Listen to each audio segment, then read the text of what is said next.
up until now, a phrase that I invite to all of my clients, because often uh, what I'm up to in that conversation, or what I'm up to in saying that to them, is an opportunity, an invitation to rewire a current and past belief system that has been operating in them for a long, long time. So I'll just give you an example. So I am not that smart. And I will say, as their coach, up until now. And the reason why I'm saying that is because I'm actually challenging their belief system and their judgments about who they are. Because it's not that they're all of a sudden a genius and they all of a sudden can read really well or understand, complex subject matters.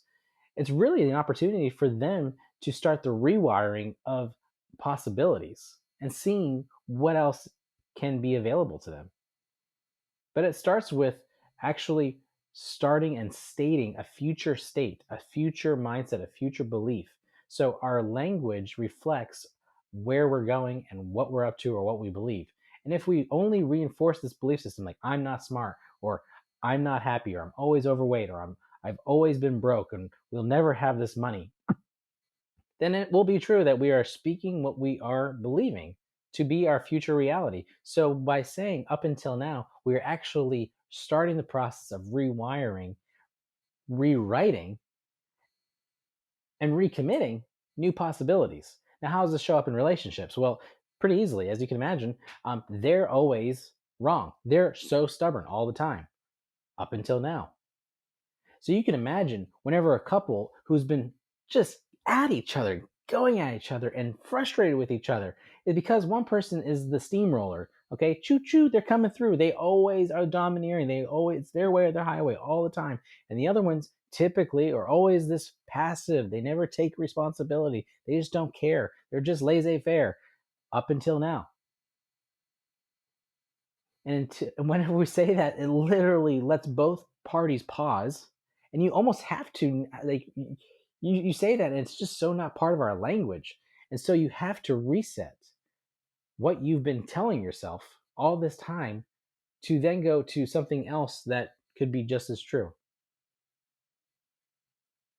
And whenever that starts happening, I will bet the farm that over time and over practice, because it's a muscle, it's not a magic trick, you start seeing different realities. You start experiencing intimacy. You start experiencing a level of integrity in your follow through and in your character. You start seeing uh, a intentionality that you've never seen before. The loop that was always there was because it was being fed by this belief system that up until now was actually able to go a different direction, the direction of your future state, your future promise, your future commitment. That's why it's so important to use language, use phrases like up until now, because it literally puts our minds and puts our hearts, which then puts our actions into a new direction. That's the invitation. Where are you saying about your spouse when you think about where you are in your connection with them, and you think about if there is something about them that I've held to about how I see them or how I experience them, what would that be? Do you see them as this person who doesn't follow through? Do you see them as this person who loses their cool? Do you see them as this individual who? And by the way, you're not trying. We're not. I'm not trying to encourage you to like attack them. You and I have judgments of our partner. Period. We do. We love to say that we don't judge people. Well, that's kind of baloney. Okay, we have judgments. We have beliefs. Okay, that hinder us to have that intimacy and that intentionality and that integrity with them. Great. Okay. What are those beliefs? If it feels uncomfortable or something's not, if there's a belief system that you're like, oh, I don't want to talk about that, that's probably where you can start. If you feel like you don't see the person in a lens that you wish that you saw them, great, call it out.